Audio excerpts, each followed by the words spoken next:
July 10th, 1940.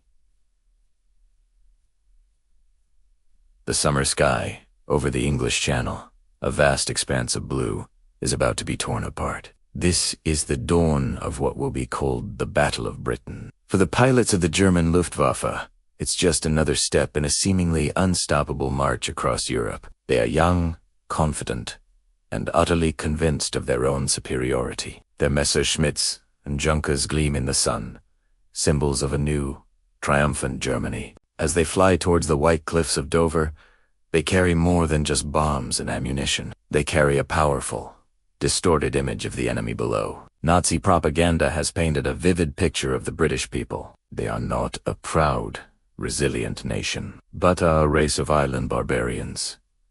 They are told that Britain is on the brink of collapse, its people starving, its society decadent and weak. The British, they believe, are consumed by a senseless hatred for Germany, a hatred born of jealousy and fear of their inevitable decline. For these pilots, this is not just a military operation. It's a mission to pacify a lesser, more primitive people.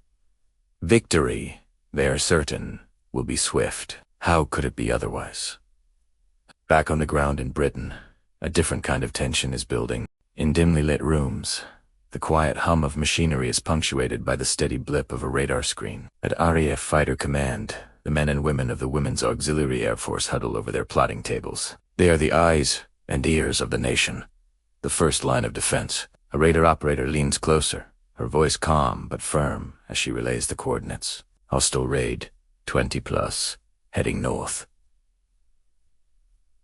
The message is passed, telephone lines buzzing with a new urgency. On airfields across the south of England, the scrambled bell rings. Young pilots, barely out of their teens, sprint towards their hurricanes and spit. They pull on helmets, strap themselves in, the smell of oil and high-octane fuel filling the air. For them, the enemy is not an abstract concept from a propaganda film. It's a real and present danger, a formation of aircraft intent on destruction. They have no illusions about the fight ahead. They've heard the stories from France, from Dunkirk. They know the skill of the Luftwaffe pilots and the deadly accuracy of their planes. But there is no hesitation as their engines roar to life and they taxi onto the runway. A quiet determination settles over them. This is their home. These are their skies, and they will defend them. The first squadrons climb, ascending into the same blue sky where the German formations are now visible as tiny specks in the distance. The vast emptiness between them shrinks with terrifying speed. On T-ground, people look up their daily routines, interrupted by the growing drone of engines. A milkman pauses his route. A farmer leans on his gate, all eyes turning towards the heavens. They don't yet know the full scale of what is beginning, but a sense of foreboding hangs in the summer air. For the Luftwaffe pilots, the sight of the British fighters rising to meet them is almost a surprise. Weren't they supposed to be weak, disorganized? Yet here they are, flying headlong into the fray. The confidence of the German aces is tinged with a flicker of something new, perhaps respect. Perhaps just annoyance that these islanders dare to fight back. The initial belief in a quick, clean victory is about to be tested. The first shots are fired. The graceful ballet of aircraft turns into a chaotic dogfight. White contrails etch frantic patterns across the sky, a deadly calligraphy written at 300 miles per hour. The chatter over the radios becomes a desperate mix of warnings and shouts. A Messerschmitt dives, its cannon spitting fire. A Spitfire rolls, evading the attack and climbing to gain the advantage. This is not a battle of nations anymore. It is a series of deeply personal, life-or-death struggles played out thousands of feet in the air. Each pilot is locked in a duel with an unseen enemy in another cockpit. Then, it happens. A plume of black smoke erupts from a German bomber. Its engines sputter. One wing dips violently. Inside, the crew scrambles. The pilot fights with the controls, but it's no use. The order is given. Bail out. One by one, figures leap from the stricken aircraft, their parachutes blossoming like strange, white flowers against the blue. As the plane spirals down towards the green fields of Kent, its journey is over. But for the men dangling beneath the silk canopies, A new and uncertain chapter is beginning. They are descending not into a conquered territory, but into the heart of the very nation they were taught to despise. What will they find? Will they be met by the brutal, hateful barbarians from their briefings? As the ground rushes up to meet them, the propaganda in their minds clashes with the terrifying reality of their situation. They are no longer invincible conquerors. They are vulnerable men falling from the sky, about to land in the hands of the enemy. Simultaneously, a British fighter takes a fatal hit. The cockpit fills with smoke. The pilot, perhaps wounded, fights to control his burning machine. He knows he won't make it back to the airfield. His only hope is his parachute. He jettisons the canopy, the wind tearing at him as he forces himself out of the cockpit and into the open air. As he floats down, he watches his beloved Spitfire crash into a field below. He, too, is coming home, but not in the way he expected. He will land among his own people, but as a survivor of the first clash, a harbinger of the brutal air war to come. On this day, July 10th, the first pilots fall. They are Germans and they are British. They are the first of thousands who will be plucked from the sky over the next few months. For the German airmen who survived the landing, the reception is not what they were led to expect. They are met not by a savage mob, but by farmers with pitchforks, members of the Home Guard, and curious villagers. There is anger, yes, but also a stoic sense of duty. They are captured, disarmed, and taken into custody. The island barbarians turn out to be ordinary people, grimly determined to protect their homes. This first day of probing attacks is a rude awakening for the Luftwaffe. The RAF, though outnumbered, is far from broken. Their fighters are agile, their pilots are skilled and courageous, and their command and control system, guided by radar, is highly effective. The myth of a swift victory begins to crack. The British are not starving. They are resolute. They are not hateful barbarians. They are a people united in defiance. As the sun sets on July 10th, the sky's clear. The day's battles are over, but everyone knows it is just the beginning. The fallen pilots, both friend and foe, represent the first human costs of this new form of warfare. They are the first to experience the strange fate of falling from the modern battlefield of the sky into the ancient landscape of the English countryside. The darkening summer skies are a symbol of the storm that is gathering, a storm that will test the will of a nation and change the course of the war. The Battle of Britain has begun, and the world holds its breath. July 1940. The Battle of Britain is about to ignite. As Luftwaffe pilots prepare for the fight of their lives, their most crucial weapon isn't the Messerschmitt Bf 109 they fly, but the ideas planted firmly in their minds. Before they ever took to the skies over England, these young men were subjected to an intense, relentless campaign of psychological conditioning. This wasn't just basic training.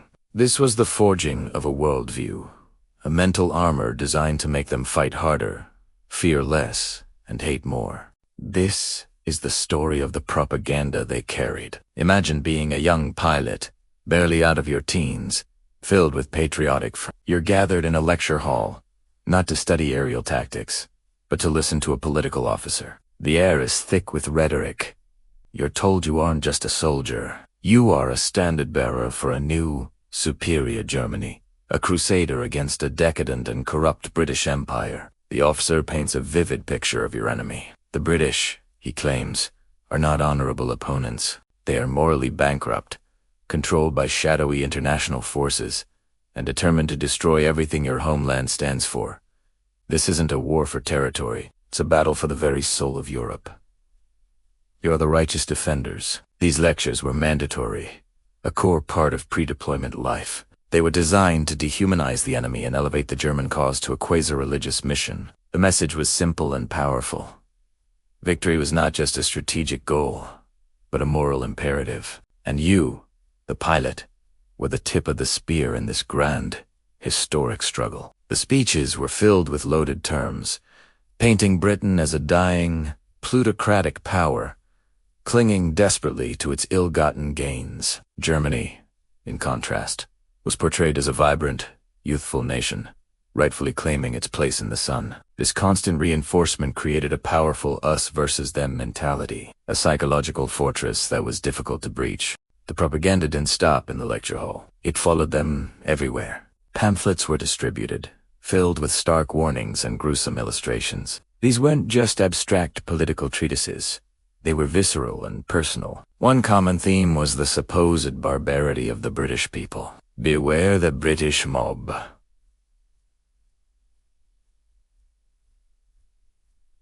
A headline might scream. The text would go on to describe, in lurid detail, how downed German airmen were not treated as prisoners of war, but were lynched by enraged civilians. Stories circulated of pilots being torn limb from limb by pitchfork-wielding farmers or beaten to death in the streets of quiet English villages. These tales were fabricated, of course, but they felt terrifyingly real to a young man far from home. The pamphlets often featured crude drawings of monstrous-looking British citizens, their faces twisted in hate, surrounding a lone, helpless German pilot.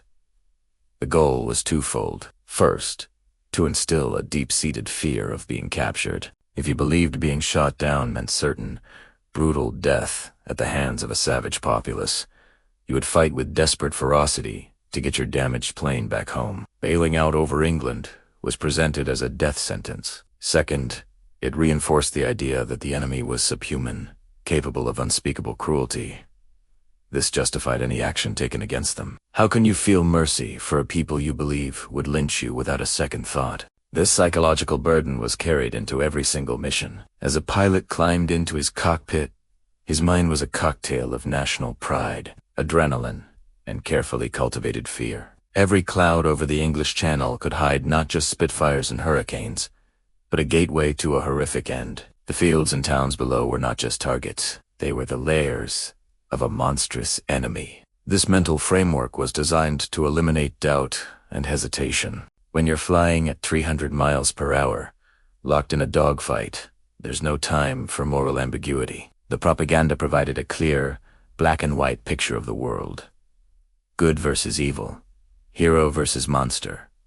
You were the hero. This conditioning framed every aspect of their experience. The radio chatter from British pilots wasn't just military communication. It was the voice of the enemy they'd been taught to despise. The sight of a British plane going down in flames wasn't just a tactical victory. It was a blow against a corrupt and evil system. The propaganda created a reality tunnel, a lens through which everything was interpreted. It was a powerful tool for maintaining morale and combat effectiveness, especially in the face of mounting losses. When a comrade didn't return from a mission, it wasn't just a tragic loss. It was a sacrifice in a holy war, and a reminder of the supposed brutality awaiting them if they failed.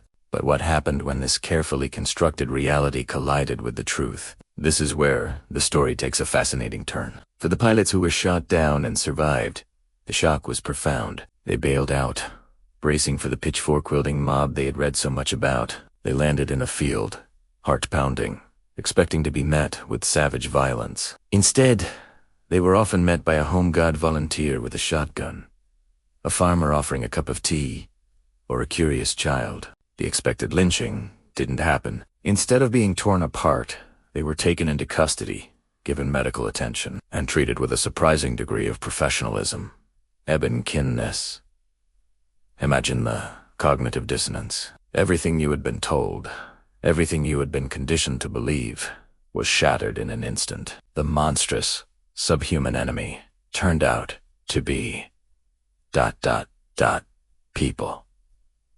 People who followed the rules of war, who showed basic human decency. For many captured pilots, this was a more jarring experience than the dogfight itself. The psychological armor they carried into battle was pierced, not by a bullet, but by a simple act of civility. The worldview that had sustained them, that had justified their actions, suddenly seemed like a lie. This shock had a lasting impact. In prisoner of war camps, these pilots began to talk. They compared their experiences. The pilot who was given a cigarette by the British soldier who captured him, the one whose wounds were tended to by a village nurse, the one who was questioned firmly but fairly by an intelligence officer. The propaganda's foundation began to crumble. They had been prepared for a war against monsters, that they found themselves in a war against men. This realization didn't necessarily change their loyalty overnight, but it planted seeds of doubt. It forced them to confront the chasm between the world they were told they were fighting and the world they actually found. The propaganda they carried was heavy, but for many, the truth they discovered was even heavier. The intensive ideological conditioning of the Luftwaffe was a critical, yet often overlooked, part of the Battle of Britain. It demonstrates that wars are fought not only with machines and tactics, but with ideas and perceptions. The psychological baggage these pilots carried into each mission shaped their actions, their fears, and ultimately, their understanding of the very conflict they were a part of. The story of what they were told, and what they later discovered, is a powerful testament to the fragility of propaganda in the face of human reality. It reminds us that behind the controls of every war machine is a human mind, shaped by stories and capable of being changed by the truth. July 18th, 1940.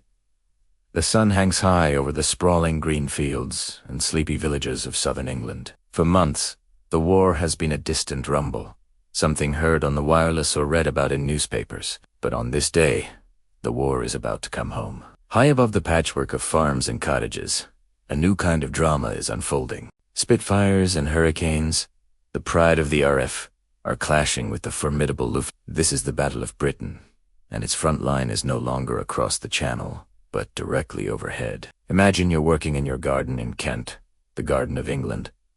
The sky is a brilliant, cloudless blue. Suddenly, a strange, guttural noise rips through the summer quiet. It's not a tractor, not a bird. It's the sound of a Messerschmitt 109 in a steep, uncontrolled dive. You look up, hand shielding your eyes, and see a trail of black smoke scarring the perfect sky. The drone becomes a scream as the German fighter plane hurtles towards the earth. Then, a bloom of white silk high above. A parachute. Someone is bailed out. The plane crashes a few fields away with a deafening explosion, sending a column of black smoke and earth into the air. But all eyes are on the descending figure. He's the enemy, a harbinger of the destruction everyone has feared. It drifts, downswing gently, not towards a military base, but towards a farmer's pasture, landing with a jolt near a herd of very surprised-looking cows. Down on the ground, people emerge from their homes, from the local pub, from the fields. A small crowd gathers. There's a mix of fear, anger, and raw, unfiltered curiosity. Members of the Home Guard, some armed with old shotguns or farming implements, start moving cautiously towards the downed pilot. He's struggling with his parachute harness, his face pale and streaked with soot. He's just a boy, really. Maybe 20 years old. This is the moment of truth. What happens now? Do they attack him? This is the invader they've been warned about. The man who was, moments ago, trying to shoot down their boys. But as the first locals reach him, something unexpected happens. The pilot is clearly injured, his leg twisted at an awkward angle. He groans, not in aggression, but in pain. Instead of a pitchfork, a woman, a farmer's wife, steps forward with a flask of tea. Another person, a local doctor perhaps, kneels down to examine his leg. The Home Guard stands by, their initial hostility softening into a kind of awkward watchfulness. They see not a monster, not a faceless villain, but a wounded young man, terrified and far from home. This scene repeats itself across the English countryside. In another village, a door near Bomber, one of its engines on fire, makes a desperate belly landing in a wheat field. The crew scrambles out, expecting to be met with violence. Instead, they are surrounded by farmhands who, after a moment's hesitation, offer them water and cigarettes while they wait for the authorities to arrive.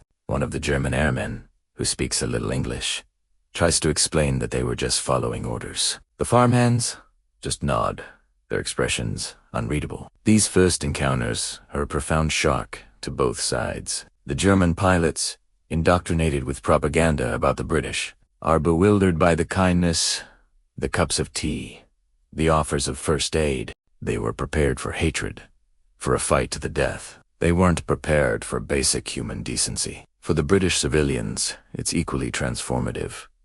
The enemy now has a face. He's young, he's scared, he's bleeding. The abstract idea of war, a conflict between nations and ideologies, is suddenly boiled down to this very real, very human moment. They are looking at the person, not the uniform. This doesn't mean they aren't patriotic, or that they've forgotten what's at stake. Far from it. But in these initial, startling moments, an instinct for compassion overrides the instinct for vengeance. This was a war unlike any other. It wasn't fought in some distant trench. It was being fought in the skies above people's homes, and its aftermath was landing in their backyards. These early shoot-downs shattered preconceptions on both sides. They revealed that even in the midst of total war, in the very heart of the battle, the lines between enemy and human being could blur. The offer of a cup of tea to a downed German pilot became a small but powerful act of defiance against the dehumanizing nature of the conflict. It was a testament to a shared humanity that even the roar of vengeance and the chatter of machine guns could not entirely extinguish. These first few weeks of the Battle of Britain established a strange, unwritten code. The pilots would fight to the death in the air, but on the ground, the rules were different. It was a bizarre, almost surreal contrast that would define the experience for so many. The war had arrived, not just with bombs and fire, but with a complex and challenging new reality for the ordinary people caught beneath the dogfights. The fields of England were now a battlefield, but they were also, unexpectedly, a place of first aid and fragile, fleeting moments of peace. July 26, 1940. The sky over Britain is a battlefield, but down below, on the quiet fields and in the sleepy villages, a different kind of story is unfolding, one that doesn't fit neatly into the narrative of total war. This is the story of tea, towels, and a surprising display of humanity. Imagine this.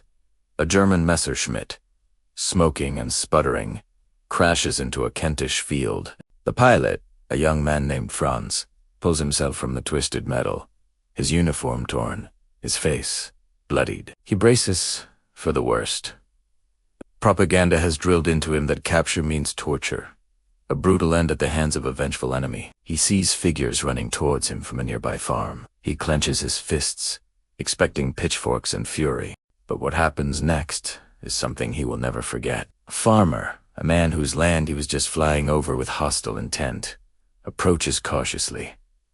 The farmer doesn't shout. He doesn't threaten. Instead, he points at the wreckage and then at Franz, a look of concern on his weathered face. He gestures for Franz to sit, then disappears back towards his cottage. A few minutes later, the farmer's wife emerges, carrying not a weapon, but a steaming cup of tea and a biscuit. Franz is stunned into silence. Tea. A biscuit. He looks at the simple offering, then at the couple's anxious faces. This isn't the hate-filled enemy he was told about. This is just people. He takes the cup, his hand trembling, and manages a weak, confused dunk. The farmer's wife just nods, a small, sad smile on her face.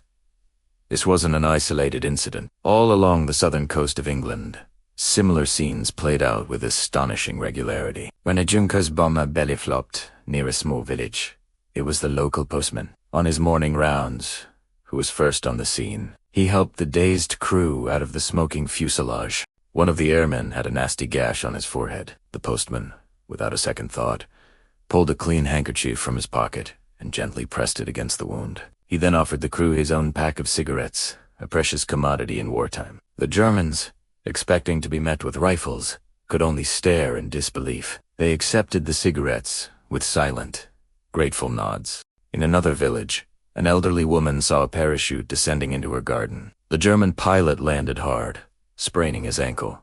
By the time the Home Guard arrived, they found a bizarre sight. The enemy pilot was sitting in the woman's best armchair, his injured leg propped up on a stool, wrapped in a warm blanket from her own bed. She was chuttering away, telling him he was far too young to be involved in such a nasty business. He, of course, couldn't understand a word she was saying, but the kindness in her voice, the gentle way she fussed over him, transcended any language barrier. He felt a profound sense of shame wash over him. These were the people he was supposed to be bombing. These small, symbolic gestures, a cup of tea, a shared cigarette, a warm blanket were Powerful messages. They communicated something that no government broadcast could. They said, "I see you not as a uniform, but as a person." A young man, hurt and far from home.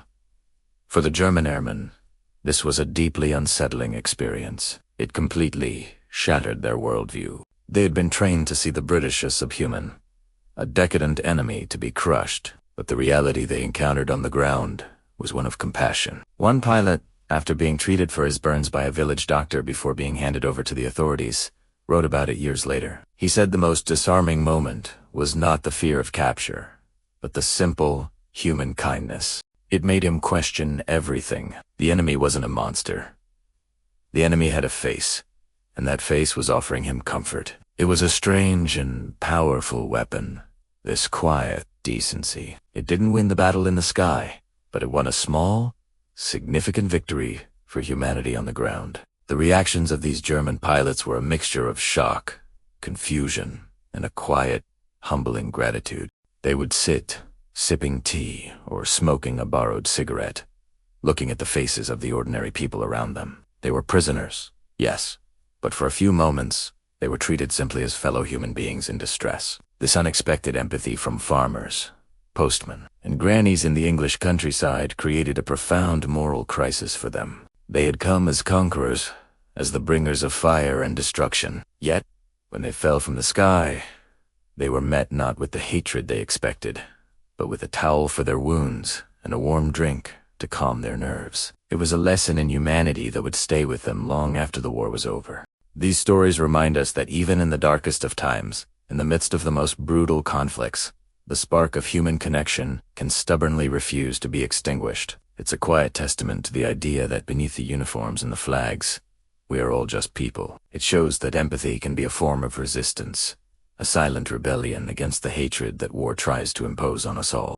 In the fiery chaos of August 1940, with skies scarred by dogfights and the ground trembling from explosions, an extraordinary story of humanity began to unfold. This wasn't a story of grand strategy or political maneuvering, but one found in the smoldering fields and bombed-out streets of Britain, where the very definition of enemy was being quietly rewritten, one act of kindness at a time. The date is August 8th, and the Battle of Britain is raging with unprecedented ferocity. All day, the air has been a terrifying ballet of Spitfires, Hurricanes, and Messerschmitts. On the ground, everyone's eyes are turned upward, hearts pounding with every roar of an engine and every rattle of machine gun fire. When a plane comes down, spiraling smoke and flame, the initial reaction is a mix of grim satisfaction and raw relief. It's one less threat, one less bomber aiming for their homes. But as the parachute of a German pilot blossoms against the gray sky, something remarkable happens. The instinct for revenge, for hatred, is replaced by a different, more profound human impulse. Volunteer ambulance crews, auxiliary fire services, and local police, who have spent weeks preparing for the worst, race to the crash site. They aren't running towards a monster or a faceless villain. They are running towards a fellow human being in desperate need of help. Imagine the scene. A young Luftwaffe pilot, maybe no older than 20, dangles from his parachute, snagged in the branches of an ancient English oak tree. He's terrified, disoriented, and likely injured. The Home Guard, armed with whatever they could find, surrounds the tree, their expressions a mixture of suspicion and curiosity. But then the ambulance arrives. A middle-aged driver and a young volunteer nurse push through the small crowd. They don't see a swastika on his uniform. They see a boy with a badly gashed leg and the look of pure fear in his eyes. There's no hesitation. They work with the same urgency they would for a downed RAF hero. The nurse, perhaps a shop girl, just months before, calmly assesses his injuries. "It's all right, son," she says, her voice steady, even though she doesn't know if he understands a word. She applies a dressing to his leg, her movements practiced and gentle. The Home Guard watches in silence, their initial hostility melting away into a kind of grudging respect. This isn't what they were told to expect. The propaganda posters depicted the enemy as ruthless demons, but the boy in the tree is just that, a boy, bleeding and far from home. This was not an isolated incident. Across the south of England, this scene was repeated countless times. In a makeshift first aid post set up in a village hole, An ARF medic finds himself treating two pilots side by side. One is a British sergeant pilot, his arm peppered with shrapnel. The other is a German officer, his face pale from blood loss. The medic moves between them, offering a sip of water to one, a word of reassurance to the other. There is no difference in the level of care. A life is a life, and his duty is to save it, regardless of the uniform. He offers the German pilot a cigarette, a simple gesture of shared humanity that transcends the war raging just outside their door. The German, stunned, can only nod his thanks. Police officers, often veterans of the First World War, were tasked with escorting these new prisoners. Instead of rough treatment or public humiliation, they handled their duty with a calm, almost gentle professionalism. An officer might place a reassuring hand on a captured pilot's shoulder, guiding him through a crowd of curious and sometimes angry civilians. They would shield them from insults, quietly murmuring, "All right now, move along. He's a prisoner of war. Let us handle it." They weren't just enforcing the law. They were upholding a standard of decency, a belief that even in the darkest of times, some rules of conduct must not be broken. One German pilot, captured after bailing out over Kent, was taken to a local police station. He was offered a cup of strong, sweet tea, a quintessentially British remedy for any crisis. À ceci petit, the station sergeant sat with him, not for interrogation, but just to talk. He asked about the pilot's family, his hometown. For a few minutes, they were not enemies, just two men caught in a conflict far beyond their control. This simple act of sitting down for a cup of tea became a powerful symbol of the unshakable civility that defined the British response. Years later, after the war was over, memoirs from these Luftwaffe pilots began to surface, and a common thread ran through them: a profound sense of disbelief and gratitude for the treatment they received. One famous ace, after being shot down and treated by an RF doctor, wrote that he was speechless. He had been briefed to expect torture and execution, if captured. Instead, he was met with a firm handshake and the words, "Bad luck, old chap. For you, the war is over." He couldn't comprehend it. How could a nation fighting for its very survival show such compassion to the men who were trying to destroy it? Another pilot recalled being taken to a small cottage by a farmer's wife after he landed in her field. She sat him down at her kitchen table and gave him bread and cheese, while her husband called the authorities. He wrote in his diary that he felt more like a guest than a prisoner. He was bewildered by her kindness, by the absence of hatred in her eyes. These stories weren't propaganda. They were genuine, personal accounts of men who had expected the worst and found the very best of human nature instead. They had fallen from the sky as enemies, but they had landed on the ground as men and were treated as such. This wasn't a universal experience. Of course, there were moments of anger and hostility, but the prevailing spirit, documented time and again, was one of decency. It was an unspoken code, a collective decision by ordinary people: doctors, nurses, police officers, and civilians too, hold on to their humanity, even when it would have been easier to let it go. They understood, perhaps instinctively, that the true victory wasn't just about shooting down more planes. It was about proving that their way of life, their values of fairness and compassion, were worth defending, not just with bombs and bullets, but with every bandage applied, every kind word spoken, and every cup of tea shared with a fallen foe. This enemy kindness, as some would later call it, sent a powerful message. It demonstrated a moral strength that was just as important as military might. It showed that even in the heart of the chaos, amidst the fury of total war, the British people refused to become the monsters they were fighting against. And for the German pilots who experienced it, it was a seed of doubt planted in the heart of their ideology, a confusing, humbling, and ultimately unforgettable lesson in the enduring power of human decency. August 15th, 1940. Just a day after what would be known as the greatest day of the Battle of Britain. Over 70 German aircraft had been shot down in a single, frenetic, 24-hour period. The skies over Britain were a graveyard of twisted metal and shattered dreams of conquest. But what happens after the dogfights end and the engines go silent? What happens when the enemy comes down to earth? This is the story of that day. A day London saw its first Luftwaffe, prisoners of war, and a day that revealed the complex, human heart of a nation at war. Imagine the scene. It's a quiet Thursday in the small towns and villages dotting the English countryside. The air still hums with the memory of yesterday's aerial combat. Suddenly, a commotion. Down the main street, flanked by British soldiers, comes a group of men in unfamiliar grey-blue uniforms. They are the enemy Luftwaffe airmen, pilots, navigators, gunners to vary men who had been dropping bombs from the sky. You'd expect fury, wouldn't you? Shouts, thrown objects, pure, unadulterated hatred. But what happened next was often something quite different. In many places, as these columns of captured airmen were marched through the streets, the reaction wasn't one of rage, but of profound, almost stunned curiosity. People came out of their shops and homes, lining the pavements. They stared. These weren't the monstrous supermen of propaganda posters. They were young men, some barely out of their teens. They looked tired, disheveled, and often frightened. Their faces were smudged with oil and dirt, their uniforms torn. They were human. Eyewitness accounts from the time paint a fascinating picture. In one village near the coast, a captured German pilot was marched past a crowd. An old woman, whose own grandson was flying a Spitfire, was seen quietly handing the young German a cup of tea. She later explained, he looked like he needed it. It was a simple act, but it spoke volumes. It was a gesture that separated the man from the machine, the individual from the ideology he was forced to serve. This wasn't a universal reaction, of course. There was anger. Plenty of it. People had lost homes, loved ones.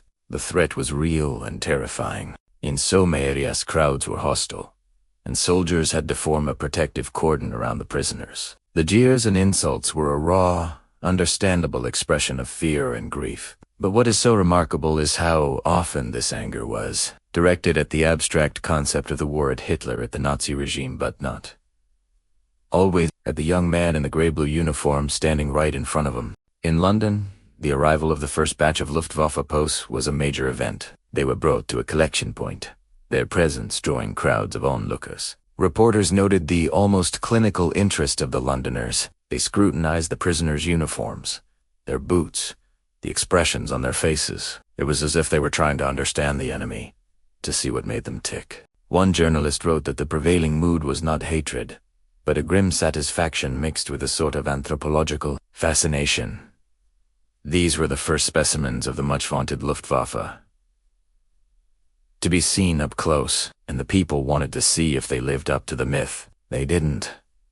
They just looked like defeated soldiers. This complex reaction reveals something deep about the British character during the war. There was an incredible resolve to fight and win, an unshakable defiance. But there was also a stubborn, underlying sense of fair play and decency. The fight was with the system, with the war machine. Once an enemy airman was out of his plane, his parachute deployed or his feet on English soil, he was no longer a faceless threat in the sky. He was a prisoner of war, and with that came a set of unwritten rules.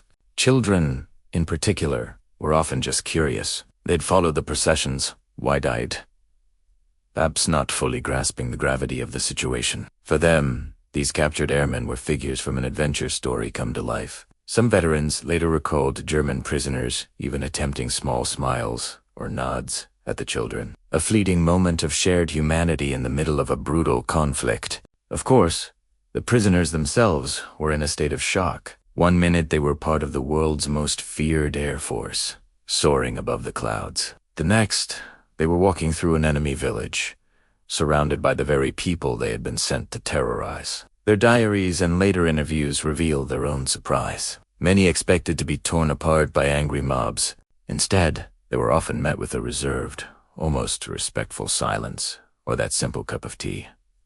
It was disorienting. It didn't fit the narrative they had been fed by their own propaganda. This period after the Greatest Day was more than just a military cleanup operation. It was a psychological turning point. For the British people, seeing the enemy as human, as fallible and defeated young men, stripped away some of the fear. It demystified the Luftwaffe and reinforced the belief that this was a war they could, and would, win.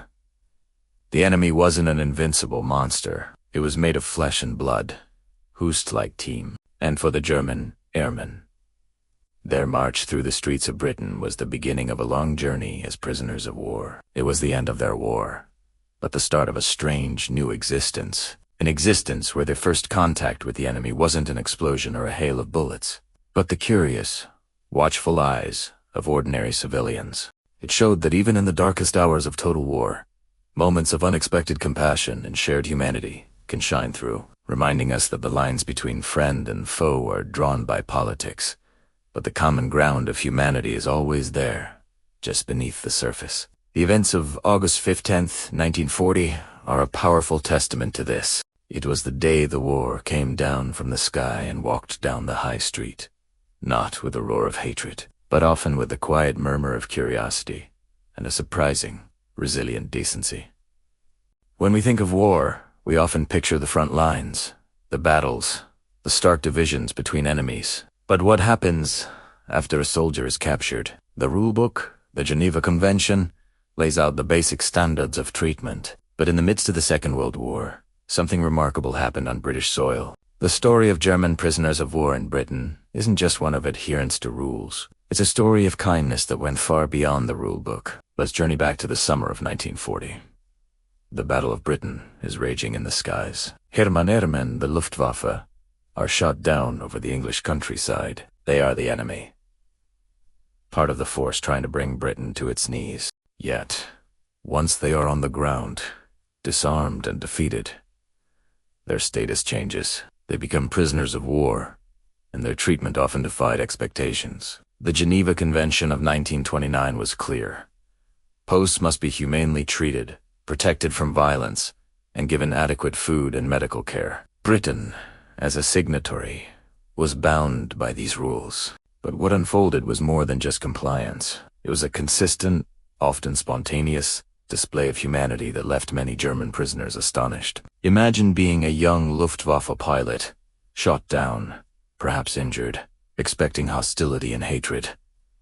Instead, you're met with something entirely different. Upon capture, you're not thrown into a dark cell.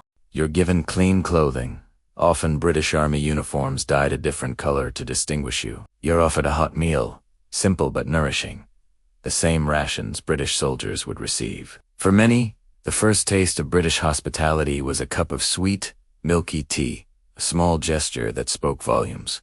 Medical care was another area where kindness shone through. The Royal Air Force, the very same force these German pilots were fighting against, provided exceptional medical treatment. RAF doctors and nurses worked tirelessly to save the lives of their fallen adversaries. There were incredible stories of surgeons spending hours operating on severely wounded German airmen. One particularly poignant anecdote tells of an RAF doctor who, after a long and difficult surgery on a German pilot, refused to go home. He pulled up a chair and stayed by the prisoner's bedside all night, monitoring his condition, ensuring his patient, his enemy, would see the morning. This wasn't in any manual or directive. This was one human being caring for another. It was a level of dedication that went far beyond professional duty. And this compassion wasn't limited to the medical staff. The guards in the prison of war camps, men who had every reason to feel animosity, often developed a surprising rapport with the men they were guarding. Of course, security was paramount,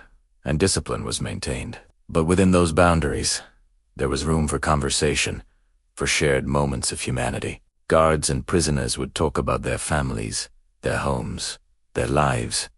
Before the war, they might share a cigarette or a joke. These were small, everyday interactions, but they were profoundly significant. They chipped away at the monolithic idea of the enemy and replaced it with the face of an individual, a young man, much like themselves, caught up in the great, terrible machinery of war.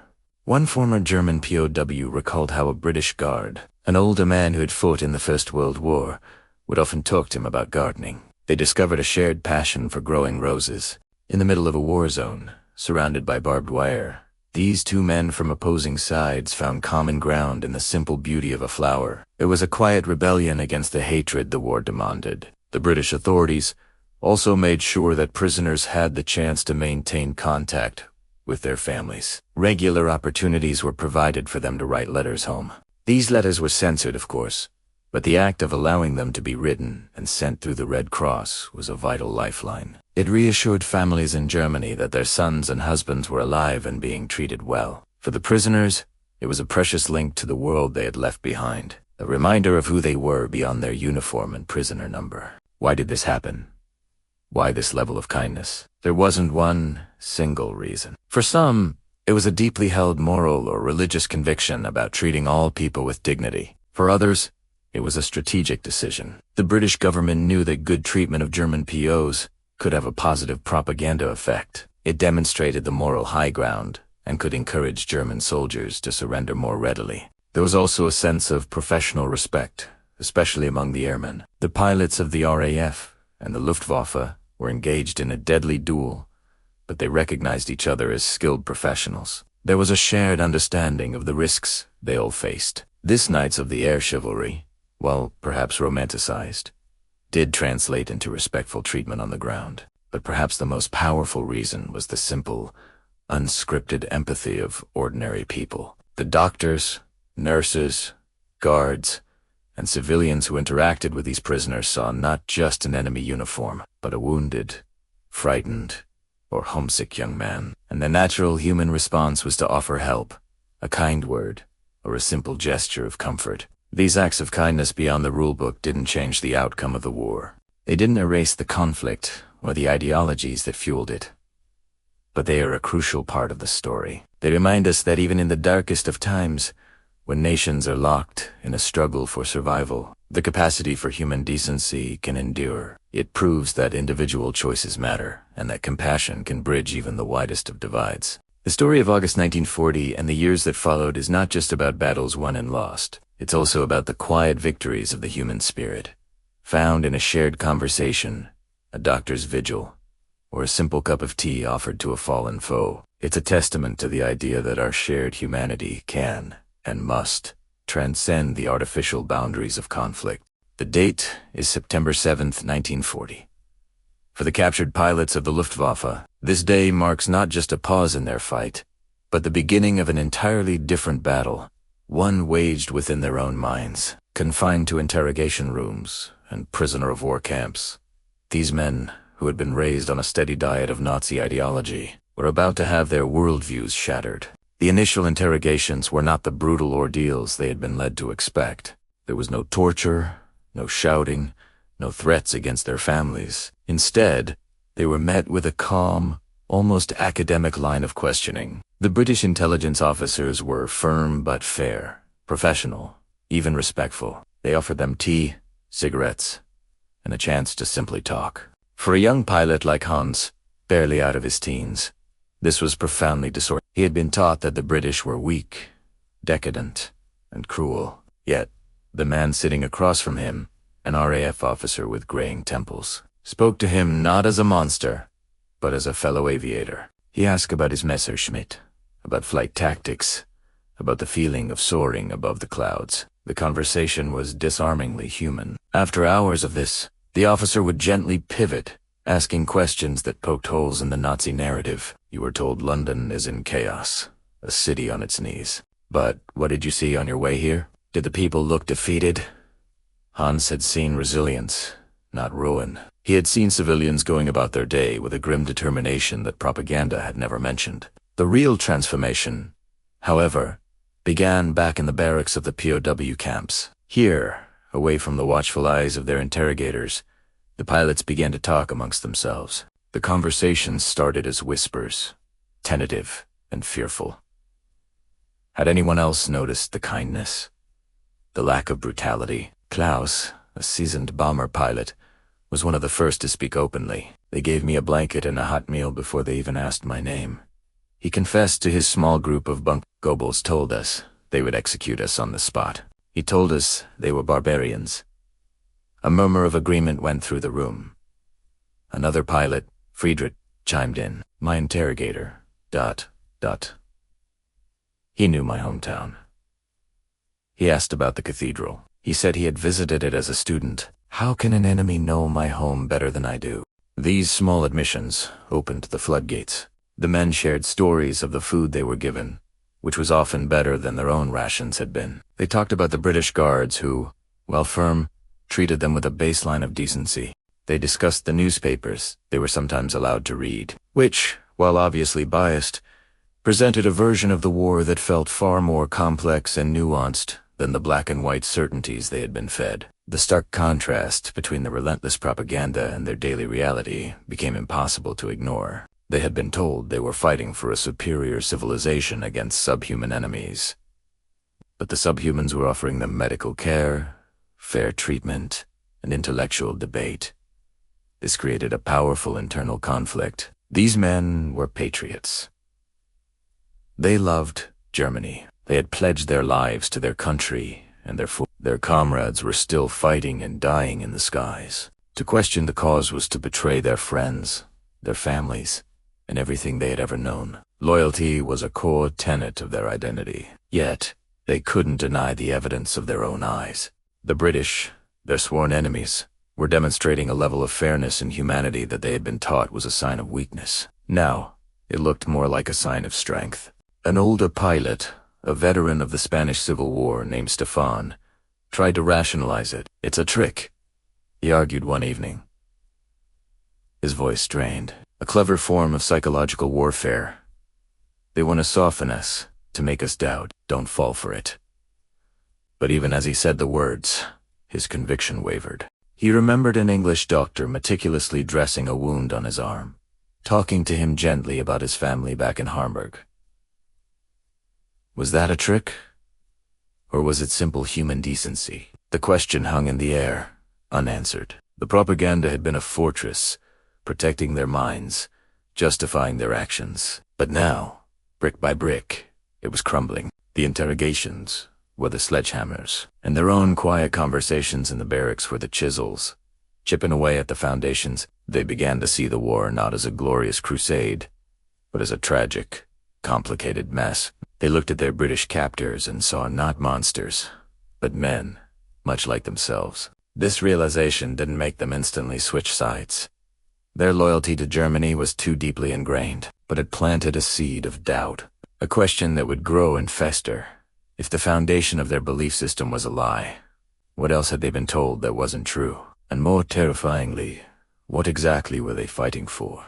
This was the moment the propaganda broke, not with a bang, but with a slow, agonizing crack, revealing a confusing and uncomfortable truth. For these captured pilots, the war in the air was over. But a new, more personal war was just beginning, a war for their own souls, fought in the quiet confines of a British prison camp. September 15th, 1940. This isn't just another date in the history books. This is the day the very skies over Britain caught fire. It's known as Battle of Britain Day, the climax of a desperate struggle for survival. Imagine waking up not to the sun, but to the drone of hundreds of engines, a sound that promises nothing but destruction. For the people of London and southern England, this was their terrifying reality. The German Luftwaffe launched its largest and most concentrated attack yet. The goal was simple and brutal: to crush the Royal Air Force and break the spirit of the British people. From dawn till dusk, the sky was a chaotic canvas of twisting dogfights, crisscrossing vapor trails, and the sinister glint of sunlight on metal wings. Spitfires and hurricanes, outnumbered but not outmatched, tore into the waves of bombers and their fighter escorts. Down below, life ground to a halt. People weren't just watching.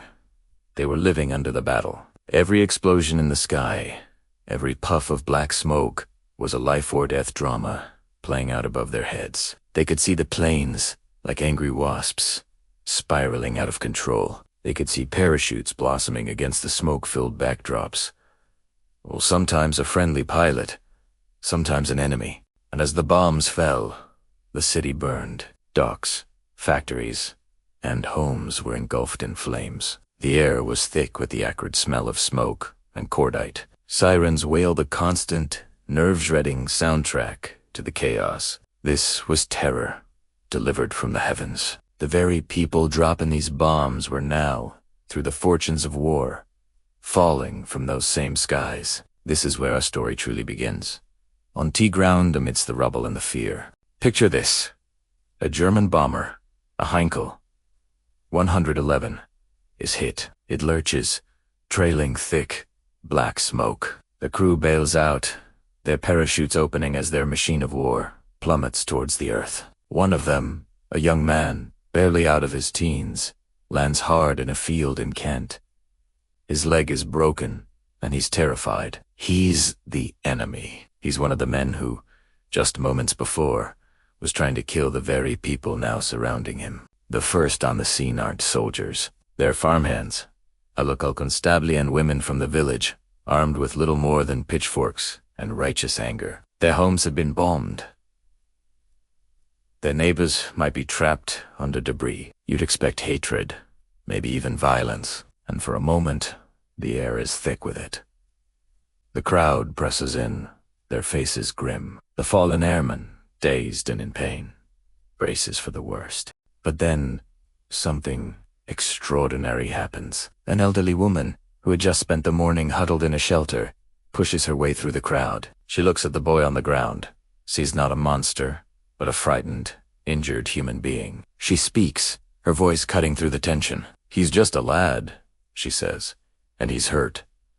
This single act of compassion changes everything. The anger in the crowd doesn't vanish, but it subsides, replaced by a sense of shared, albeit complicated, humanity. Someone fetches a blanket. The constable takes charge, not with aggression, but with a firm professionalism. A woman who works as a nurse runs back to her cottage for her first aid kit. She kneels down and begins to tend to the pilot's wounds, speaking to him in gentle, reassuring tones, even though he can't understand her words. This wasn't an isolated incident. All across southern England, similar scenes played out. In a London suburb, a Messerschmitt pilot who bailed out landed in a residential garden, right in the middle of Mrs. Higgins' prize-winning roses. He was tangled in his parachute lines. His face blew. The local home guard, a collection of men too old or too young for the regular army, arrived with their rifles. But before they could do anything, Mrs. Higgins herself came out of her house. She wasn't carrying a weapon. She was carrying a cup of tea. "You look like you could use this," she reportedly said, offering the steaming cup to the stunned German pilot. He had been part of an armada sent to destroy her city, yet her first instinct was to offer a simple, profound act of hospitality. It's a moment that seems almost surreal. A small island of civility in an ocean of war. Why?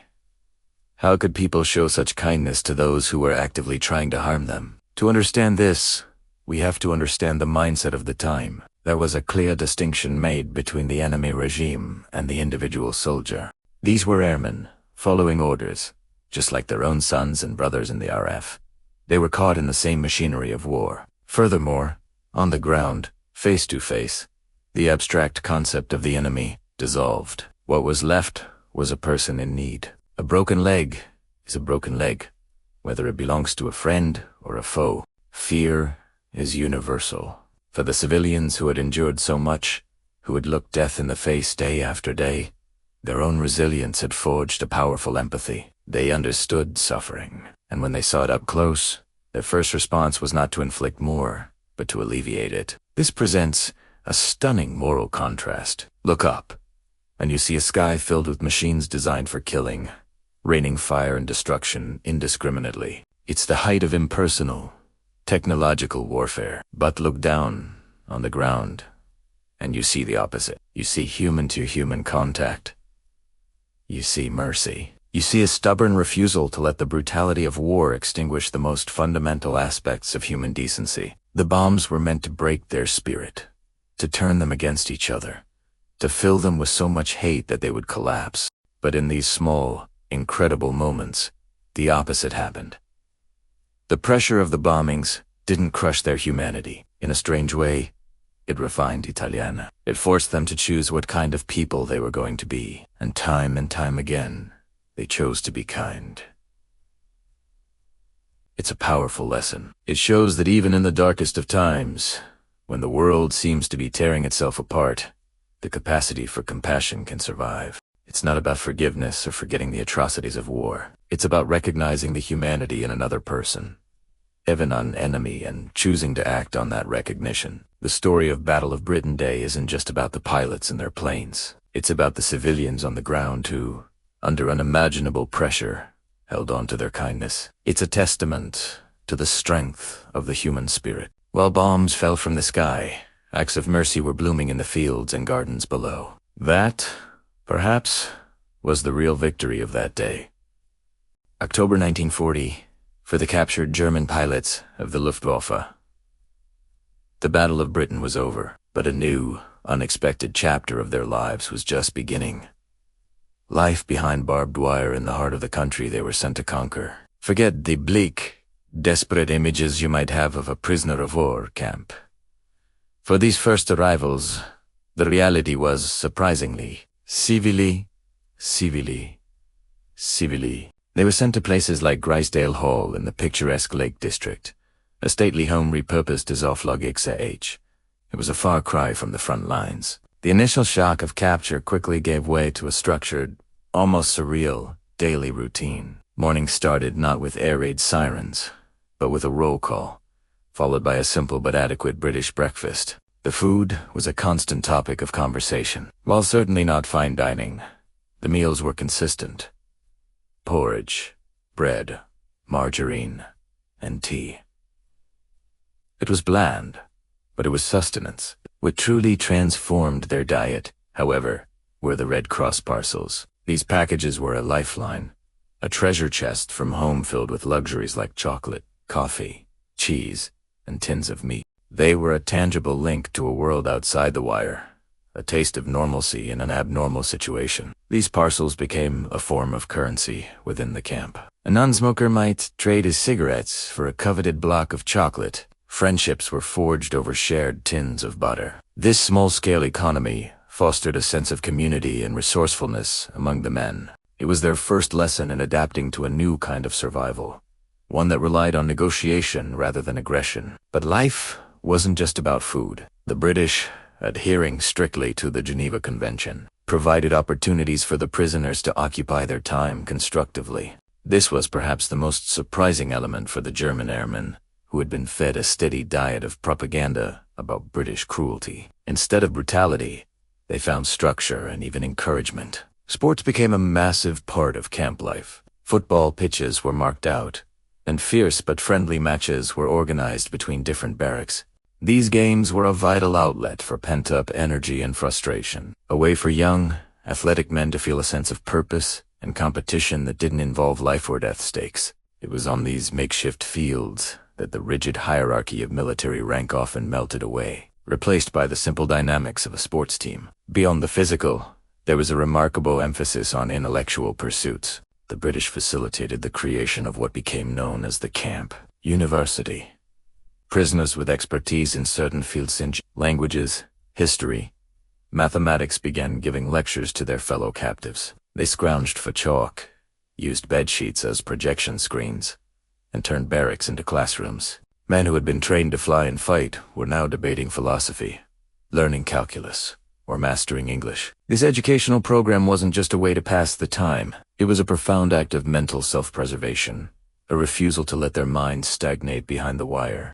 It was during these moments a shared joke during a football match, a difficult equation solved on a makeshift blackboard, an earnest debate about literature that the foundations of their indoctrination began to crack. They were living in a community of their own making, but it was a community facilitated by their enemy. And what about their captors?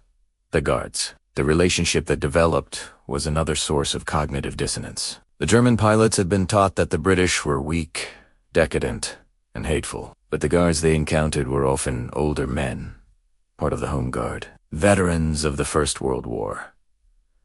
They weren't the demonic figures of propaganda. They were professional, often showing a surprising degree of cordiality. There was a mutual, unspoken respect. The guards saw the pilots not as monsters, but as young men, fellow soldiers who had simply been on the losing side of a dogfight. Conversations, though officially forbidden, would often take place. A guard might share a cigarette or comment on the weather. A prisoner might ask about the guard's family. These small, human interactions were incredibly powerful. They chipped away at the carefully constructed image of the enemy. How could you truly hate the man who asks about your day or shares a laugh with you?